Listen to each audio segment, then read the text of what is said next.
Hello everyone, welcome back to my channel nursing officer study. कैसे हो जी आप सभी? आई होप कि आप सब बहुत अच्छे हो और आप सभी की पढ़ाई लिखाई सब बहुत अच्छा चल रहा है। तो जी कल की वीडियो में हमने होल्टर मॉनिटरिंग के बारे में पढ़ा था कि ये क्या होता है, कैसे लगाते हैं। उसकी प्लेसमेंट की भी मैंने पिक्स इमेजेस शेयर की थी आप लोगों के साथ में और काफ़ी कुछ जाना था। इसी टॉपिक को हम आगे कंटिन्यू करते हैं। बहुत इंपॉर्टेंट टॉपिक है, तो गाइस एक सेकंड के लिए भी वीडियो स्किप मत करना। बहुत ही ज़्यादा इंपॉर्टेंट टॉपिक है, बहुत सारे क्वेश्चंस यहाँ से बनते हैं। तो चलिए स्टार्ट करते हैं टॉपिक। और मैं आप लोगों को सभी टॉपिक्स के नोट्स प्रोवाइड कर रही हूँ अपनी इन स्लाइड्स में, तो प्लीज़ इसको शेयर कर दीजिए अपने बाकी फ्रेंड्स के साथ भी, ताकि उनको भी ये टॉपिक विद नोट्स मिल सके। तो अभी हम जानेंगे होल्टर मॉनिटरिंग प्रोसीजर के बारे में। तो सबसे पहले कि हमें क्या करना है, प्रिपेयर द स्किन। हमें स्किन को प्रिपेयर करना है। जहाँ पे हमें इलेक्ट्रोड पैचेस लगाने हैं उसको क्लीन करेंगे, clean with alcohol. Excess hair अगर है तो उनको हम शेव कर देंगे या क्लिप कर देंगे, ठीक है। After that attach the electrodes.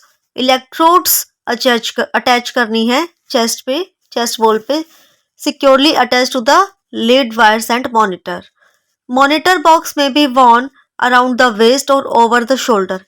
Waste के यहाँ पे या शोल्डर के यहाँ पे हम मॉनिटर बॉक्स को वेयर करने को बोलेंगे पेशेंट को, जो कि हमने कल वाली वीडियो में एक पिक्चर में देखा था कि किस तरह से हमें उसको प्लेस करना है। उसके बाद चेक द इक्विपमेंट। इक्विपमेंट को हमें चेक करना है कि वो फुली चार्ज बैटरी हो, उसमें जो भी रिकॉर्डर में बैटरी लगी होती है वो फुली चार्ज हो, और monitor box is checked for paper supply, ठीक है। तो ये चीज़ हमें पहले चेक करनी है अच्छे से। नेक्स्ट क्या करेंगे, activate the device. Activate the device में क्या है, एक टेप इंसर्ट की जाती है और बॉक्स को एक्टिवेट कर दिया जाता है, स्टार्ट हो जाता है। This will record and store continuous cardiac rhythm data transmitted by the electrodes. Electrodes जो है continuous cardiac rhythm data transmit करती हैं, भेजती हैं, और वो सारी चीज़ें रिकॉर्ड हो जाती हैं, स्टोर हो जाती हैं उधर बॉक्स में। उसके बाद कीप अ डायरी। पेशेंट को हम एडवाइस करेंगे कि वो सारी एक्टिविटीज़ अपनी लिखते रहें। और कल की वीडियो में हमने देखा था कि किस तरह से डायरी मेंटेन करनी है, कैसे कैसे लिखना है। अगर आपने कल की वीडियो नहीं देखी है तो आप ज़रूर उसे देख लीजिए, तभी आपको ये टॉपिक अच्छे से क्लियर होगा। पेशेंट को हम बोलेंगे कि डायरी में सारी एक्टिविटीज़ टाइम के साथ साथ आपको लिखनी है, ठीक है। अगर कोई भी कार्डिक सिम्टम्स आ रहे हैं, जैसे कि पैल्पिटेशन हो गया, चेस्ट पेन है, ब्रीदिंग प्रॉब्लम हो रही है, और सिनकोप, डिजीनेस, किसी भी तरह की कुछ भी अगर प्रॉब्लम लग रही है, कार्डिक सिम्टम्स आ रहे हैं, तो पेशेंट को बोलना है, टाइम नोट करके उसके साथ में आपको वो सिम्टम उसमें लिखना है डायरी में, ठीक है। And that can occur while wearing the monitor for 24 to 72 hours. 24 घंटे से 72 घंटे के लिए ये मॉनिटर लगाया जाता है। वो सारी चीज़ें हम पेशेंट को पहले अच्छे से समझा देंगे।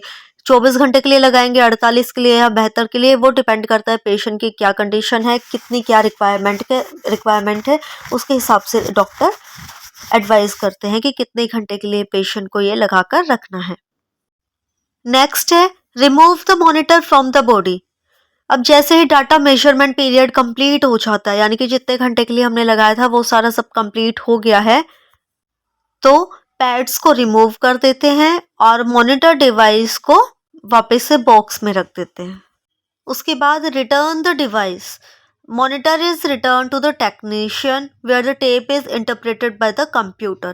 टेक्नीशियन को वो मॉनिटर रिटर्न कर देते हैं और टेप को कंप्यूटर के द्वारा इंटरप्रेट किया जाता है and is submitted to the requesting health care provider. तो चलिए अब जानते हैं कि हमारी क्या मेन रिस्पॉन्सिबिलिटीज़ हैं होल्डर मॉनिटरिंग में, यानी कि नर्सिंग रिस्पॉन्सिबिलिटीज़ क्या क्या हैं। तो nursing responsibilities before the procedure क्या है। First one is advise the patient to wear loose fitting clothing. Loose fitting clothing पहने, बहुत ज़्यादा टाइट वाले नहीं पहनने हैं, ठीक है, ताकि होल्डर मॉनिटर जो है अच्छे से अपनी जगह पे, वो जहाँ पे भी प्लेस किया है वो ठीक से रह सके और लीड डिसलॉजमेंट भी ना हो। After that provide precautionary measures. Patient को एडवाइस करेंगे कि कोई भी मैग्नेटिक या इलेक्ट्रिकल डिवाइसेस के कांटेक्ट में ना आए। ठीक है, जैसे कि मैग्नेट्स हैं, कोई भी मेटल डिटेक्टर्स हैं, हाई वोल्टेज एरिया है या फिर इलेक्ट्रिक ब्लैंकेट्स हैं, तो इसके कांटेक्ट में आने से अवॉइड करना है, क्योंकि वो क्या है, मॉनिटर के फंक्शन के साथ इंटरफेयर करेगा। ठीक है, तो फिर रीडिंग जो है करेक्ट नहीं आएगी। Refrain from taking showers and tub bathing, shower लेना अवॉइड करना है, वो पहने पहने। उसके बाद अप्लाई इलेक्ट्रोपेस्ट और conductive paste to the skin sites, skin site पे कंडक्टिव पेस्ट लगाएंगे या इलेक्ट्रोपेस्ट भी बोलते हैं। उससे क्या है, स्किन और इलेक्ट्रोड्स के बीच में अच्छा कंडक्शन होता है। हमारी नेक्स्ट रिस्पॉन्सिबिलिटी है कि हमें पेशेंट को एक्सप्लेन करना है कि डायरी अच्छे से मेंटेन करने की क्या ज़रूरत है, इम्पोर्टेंस क्या है।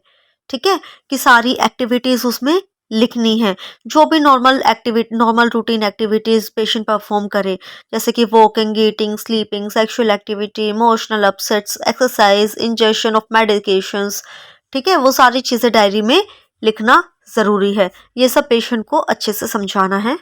उसके बाद explain how to check the recorder to make sure it's working properly, कि रिकॉर्डर को कैसे चेक करना है कि वो ठीक से काम कर रहा है कि नहीं। ठीक है, light signal on the monitor will signify that an equipment malfunction और that an electrode has accidentally come off. Light signal से उसका फंक्शनल या नॉन फंक्शनल का पता चल जाता है। वो चीज़ हम पेशेंट को अच्छे से एक्सप्लेन करेंगे। बिफोर द प्रोसीजर हमने जान लिया नर्सिंग रिस्पॉन्सिबिलिटीज। अब हम देखेंगे आफ्टर द प्रोसीजर क्या है। रिमूव ऑल चेस्ट इलेक्ट्रोड्स, जो भी चेस्ट इलेक्ट्रोड्स लगाई थी, ठीक है, मॉनिटर उनके साथ में ऐसे जो भी इलेक्ट्रोड्स लगाई थी वो धीरे धीरे हमें अच्छे से हटा देनी है। उसके बाद schedule appointment with the health care provider, HCP के साथ में अपॉइंटमेंट शेड्यूल करनी है। ECG रिकॉर्डिंग जो भी होती है, जो कि कंप्यूटर इंटरप्रेट करके हमें वो पूरा रिपोर्ट दे देता है, उसकी एक कॉपी हेल्थ केयर प्रोवाइडर को दे देते हैं। वो पेशेंट के साथ फिर सारा जो भी रिजल्ट्स हैं वो सारा डिस्कस करते हैं, पेशेंट को बताते हैं। तो चलिए अब हम देखते हैं कि नॉर्मल रिजल्ट्स क्या होते हैं। Normal findings after Holter monitoring will show no significant arrhythmias और ST segment changes in electrocardiogram. कोई ST सेगमेंट चेंजेस नहीं देखने को मिलते, अरिथमियाज नहीं मिलता है। Heart changes during various activities.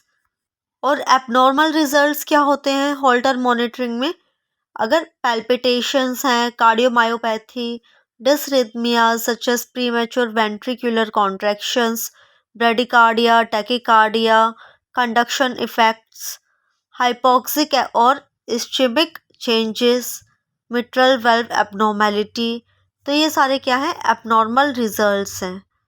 तो आज के टॉपिक में गाइज इतना ही। तो दोनों वीडियोस आप देखिए ताकि आपको अच्छे से टॉपिक क्लियर हो सके। एक वीडियो कल आई थी यानी कि 21 फरवरी 2025 को। इस वीडियो का फर्स्ट पार्ट आया था इस टॉपिक पर और आज आया है सेकंड पार्ट।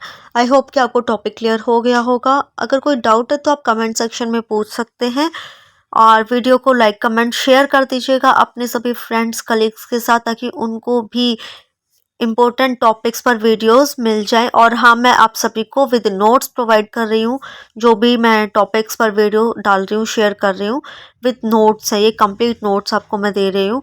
तो आई होप कि आपके लिए ये हेल्पफुल रहेगी वीडियो। चैनल सब्सक्राइब कर दीजिएगा गाइज, ताकि आने वाले वीडियोस का भी नोटिफिकेशन आपको मिलता रहे।